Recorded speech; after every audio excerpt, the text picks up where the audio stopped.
হিন্দুদের নিরাপত্তা নাই, বৌদ্ধদের নিরাপত্তা নাই, কিংবা চাকমা, মারমা, ত্রিপুরা অন্য জাতির সদস্যদের নিরাপত্তা নাই। এখানে নাকি নারীরা নিরাপদে নাই। হ্যাঁ, 5ই আগস্টের পরে বেশ কয়েকটি হামলার ঘটনা ঘটছে। আমরা বলেছি তদন্ত করেন, কারণ এরা যেভাবে এটাকে প্রচার করছে তাতে বোঝা যায় এদের সংশ্লিষ্টতা থাকতে পারে। এই প্রতিটা ফ্যাসিস্টই হামলা করতে পারে। কাজে তদন্ত করেন, প্রত্যেকটি ঘটনার বিচার করতে হবে। আমরা পরিষ্কার করে বলি, কোনো ঘটনা আমরা ধামাচাপা দিতে চাই না। কিন্তু বাংলাদেশে আমরা পরিষ্কার করে দেখতে পাচ্ছি, এই দেশে আমরা থাকি, এই দেশে মানুষ হিন্দু, মুসলমান, বৌদ্ধ, খ্রিস্টান, বাঙালি, চাকমা, মারমা, ত্রিপুরা, নারী, পুরুষ, সকল বিশ্বাসের মানুষ, তারা নিরাপত্তা এবং মর্যাদার সাথে থাকবে। এই যে আমাদের অঙ্গীকার, সরকারের অঙ্গীকার, এই ব্যত্যয় যারা ঘটাবে তাদেরকে প্রতিরোধ করতে হবে, এটাই আমাদের সামনের শপথ।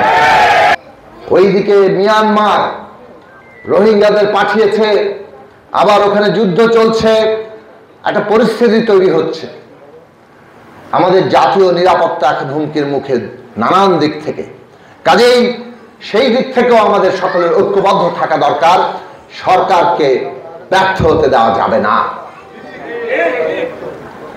আমরা সরকারকে বলি, আপনাদের যেমন রাষ্ট্র পরিচালনা, দেশ রক্ষা, এটা ম্যান্ডেট, জনগণ আপনাদের দায়িত্ব দিয়েছে, একই সাথে এই জনগণের সমস্যাগুলোর সমাধান করারও দায়িত্ব দিয়েছে।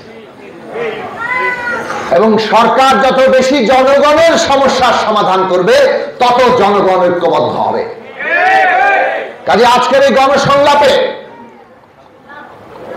প্রতিনিধিত্বমূলকভাবে মানুষ এসছেন, শ্রমিকদের বিভিন্ন সংগঠনের প্রতিনিধিরা এসছেন, বিশেষভাবে পাটকল শ্রমিকরা এসছেন, আউটসোর্সিং কর্মচারী কল্যাণ সমিতির সদস্যরা এসছেন, শিক্ষকদের প্রতিনিধিরা এসছেন। নানাভাবে আজকে তাদের জীবনে বঞ্চনা আছে, দুঃখ আছে, কষ্ট আছে। সেই রাষ্ট্র দায়িত্ব নেয় না কেন? আপনারাও কেন বাস্তবায়ন করতে ধীরগতি চালান? জবাব আপনাদের দিতে হবে। জনগণ ম্যান্ডেট দিয়েছে, এই সমস্ত জনগণের দাবি মানুন। কাজেই অবিলম্বে ব্যবস্থা গ্রহণ করেন। এই যে হাজার হাজার লক্ষ মানুষ, এরা এই অন্তর্বর্তীকালীন সরকারকে রক্ষা করবে, তাদের দাবি মানুন। হাজার হাজার বাংলাদেশের কোটি কোটি মানুষ আপনাদের পাশে এসে দাঁড়াবে। কোন ষড়যন্ত্র এই বাংলাদেশকে আর ক্ষতিগ্রস্ত করতে পারবে না। কিন্তু জনগণের দাবি দেওয়া না মেনে, দীর্ঘসূত্রিতা করে কেবল ষড়যন্ত্রের কথা বললে এটা কার্যকর হবে না। আমরা আপনাদেরকে স্পষ্টভাবেই সতর্ক করে দিতে চাই যে মানুষের দাবি দেওয়া কিন্তু ন্যায্য দাবি দেওয়া মানেন, দাবি দেওয়ার মেরিট বাছাই করে সেইগুলোকে বাস্তবায়ন করার চেষ্টা করেন। এইখানে সমস্ত আন্দোলনকারী শক্তির আপনাদের সমর্থন দরকার। সকলে মিলে সমঝোতা এবং ঐক্যমত্যের ভিত্তিতে আমরা একটা নতুন রাজনৈতিক বন্দোবস্তে পৌঁছতে চাই। তাহলে তার জন্য প্রয়োজনীয় কাঠামো গড়ে তোলেন।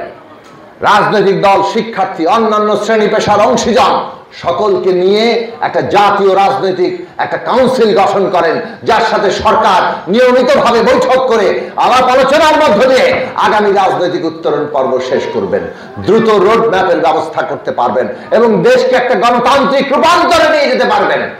এই 3 কাজ আপনাদের: দেশের সার্বভৌমত্ব রক্ষা করা, রাষ্ট্র পরিচালনা এমন ভাবে করা যাতে সমস্ত মানুষের দাবি দেওয়া পূরণ হয়, অর্থনীতি ঠিক করা যায়, আজকে দ্রব্যমূল্য যেভাবে মানুষের নাগালের বাইরে আবার চলে যাচ্ছে সেইটাকে রক্ষা করা যায়, এবং শেষ পর্যন্ত দেশে একটা গণতান্ত্রিক রাজনৈতিক উত্তরণ ঘটানো যায়।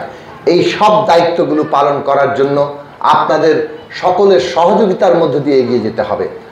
আমাদের এখন মানুষরা যে কত দুরবস্থার ভিতর আছে, আমরা যারা এখন আমাদের একটি স্থিতিশীল পরিবেশ সৃষ্টি করা দরকার। শিক্ষা যে পরিবেশ পাস করছে তাদের যদি নিয়োগ দেওয়া হয় তাহলে কি বাংলাদেশ বেতার খুলনা কেন্দ্রে চাকরি করি। আজকে এই বিশেষ ক্যাডার পোস্টে যে একজন ডাক্তার থাকেন তাদের একজন থেকে আপনাদের সাথে একাত্মতা ঘোষণা করা এবং কিছু কথা বলা। তো আমরা ইতিমধ্যে পাঁচ শ্রমিকদের কথা শুনেছি, ব্যাংকারদের কথা শুনেছি। আমরা শিক্ষার্থীদের চাকরি করবে, তারা যদি ব্যবসা করতে না পারে তাহলে রাজনীতিবিদ যারা ক্ষমতা থাকবে